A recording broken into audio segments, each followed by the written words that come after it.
Hey hello, কি অবস্থা? আমি এখন লাঞ্চ করতে আসছি এমন একটা জায়গায় যেটা আমার খুব পছন্দের রেস্টুরেন্ট।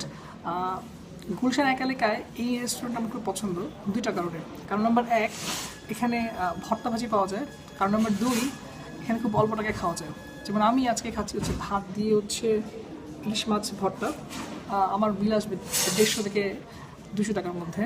এবং গুলশানে একের মতো একটা জায়গায় এত কম টাকায় খাওয়া সত্যি খুব বেশি একটা পাওয়া যায় না। আর এই রেস্টুরেন্টটা খুব সুন্দর। আমি যদি পেছনে দেখাই, পরিষ্কার পরিচ্ছন্ন। সো আমার খুব ভালো লাগে। এবং আরেকটা জিনিস যেটা ভালো লাগে সেটা হচ্ছে এটা স্ট্রিট ভিউটা। সো আমি খেতে খেতে হচ্ছে এরকম ভিউ দেখা যায়। সো আমার খুব পছন্দ এই রেস্টুরেন্ট। এইটার লোকেশন হচ্ছে গুলশান একের যে টেলিটক কাস্টমার কেয়ার সেন্টার, সেটা গলিতে ঢুকতে হবে। তারপরে হচ্ছে পোস্ট অফিস আছে, ওইটার সামনে দিয়ে এইটা রেস্টুরেন্ট দোতলায় এই ছোটো এই রেস্টুরেন্টটা। আরেকটা আমার জিনিস হচ্ছে খাওয়া শেষে নিচে চায়ের দোকান, তো চা খাওয়া যায়।